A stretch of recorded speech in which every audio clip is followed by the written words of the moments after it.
আসসালামু আলাইকুম প্রিয় শিক্ষার্থী বন্ধুরা, তোমরা যারা অ্যাডজেক্টিভ নির্ণয় করতে পারো না বা অ্যাডজেক্টিভ চেনো না, তাদের জন্য এই ক্লাসটি। তোমরা মনে রাখবে অ্যাডজেক্টিভ শব্দের অর্থ হচ্ছে বিশেষণ, যে ওয়ার্ড দ্বারা নাউন বা প্রোনাউনের দোষ, গুণ, অবস্থা, সংখ্যা, পরিমাণ, আকার, আকৃতি, রং প্রভৃতি প্রকাশ পায় তাকেই কিন্তু অ্যাডজেক্টিভ বলে। এখন আমরা শিখব হচ্ছে সহজে অ্যাডজেক্টিভ চেনার উপায়। তোমরা মনে রাখবে নিম্নলিখিত সাফিক্সগুলো থেকে অ্যাডজেক্টিভ চিনতে পারবে। সাফিক্স কি? একটা রুট ওয়ার্ড বা একটা মূল শব্দ। এই শব্দের শেষে যে সমস্ত লেটার বা লেটার্স যুক্ত হয় সেগুলোকেই কিন্তু কি বলে? সেগুলোকে অ্যাডজেক্টিভ বলে। যেমন দেখো, আমরা একটা শব্দ লিখি। যেমন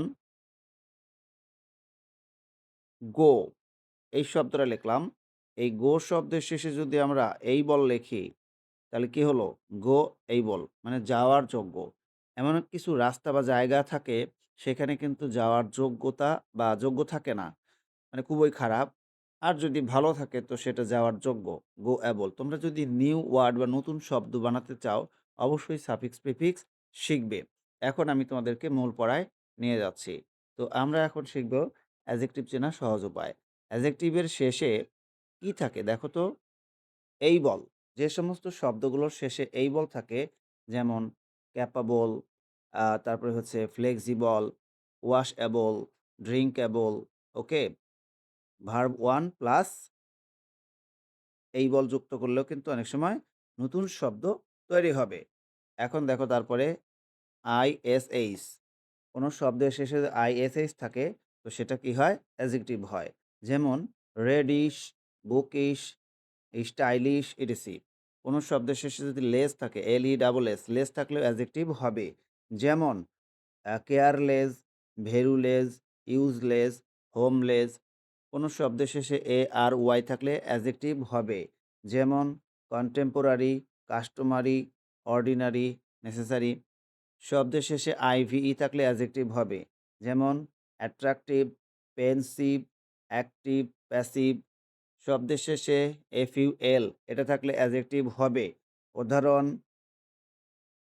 useful, harmful, grateful, hopeful, cheerful. শব্দের শেষে এআর থাকলে অ্যাডজেক্টিভ হবে। যেমন রেগুলার, সিঙ্গুলার, ফ্যামিলিয়ার। শব্দের শেষে এএল থাকলে অ্যাডজেক্টিভ হবে। উদাহরণ ন্যাশনাল, মর্টাল, লিগাল, ফ্যাটাল। শব্দের শেষে এএন থাকলে অ্যাডজেক্টিভ হবে। যেমন হিউম্যান, ওকে? এরপরে দেখো ইন্ডিয়ান।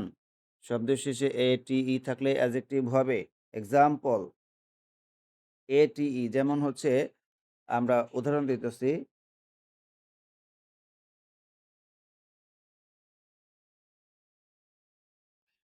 ফরচুনেট। ফরচুনেট এই শব্দ শেষে শেষে কিন্তু কি রয়েছে? এটিই রয়েছে।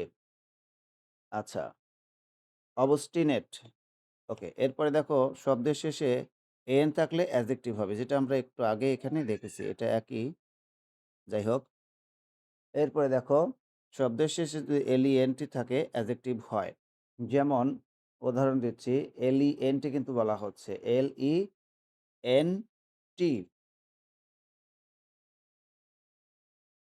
যেমন ইন্ডোলেন্ট, ইনডোলেন্ট।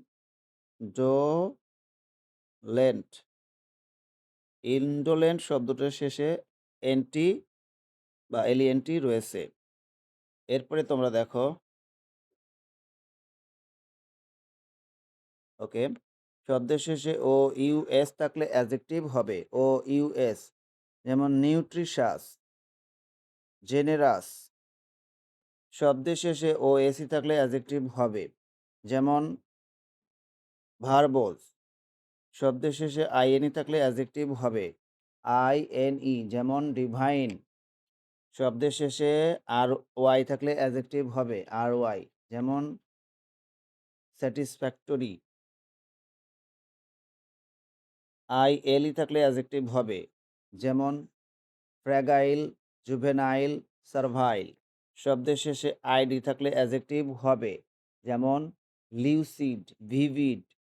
এরপরে হচ্ছে হিউমিড, পেইড। এরপরে শব্দের শেষে SQ, UE থাকলে অ্যাডজেক্টিভ হবে। SQUE যেমন পিকচার SQ। শব্দের শেষে IC থাকলে অ্যাডজেক্টিভ হবে IC। আবারও বলছি IC। এরপরে শব্দের IC যেমন ক্লাসিক, অর্গানিক, সিস্টেমেটিক। এরপর শব্দের শেষে লাইক থাকলে অ্যাডজেক্টিভ হবে। লাইক যেমন চাইল্ড লাইক, ব্রাদার লাইক। তো শিক্ষার্থী বন্ধুরা, আমার মনে হয় তোমরা অ্যাডজেক্টিভ এখন থেকে নির্ণয় করতে পারবে। তো আমরা শিখে গেলাম অ্যাডজেক্টিভ অর্থ কী, অ্যাডজেক্টিভ কাকে বলে এবং অ্যাডজেক্টিভ চেনার উপায়। তো শিক্ষার্থী বন্ধুরা, ক্লাসটি যদি ভালো লাগে অবশ্যই ভিডিওতে একটা লাইক দিয়ে দিও, পারলে বন্ধুদের মাঝে একটু শেয়ার করে দিও। তোমরা যারা নতুন অবশ্যই আমার চ্যানেলটা সাবস্ক্রাইব করে রাখবে। সবাই ভালো থাকো, সুস্থ থাকো। আল্লাহ হাফেজ।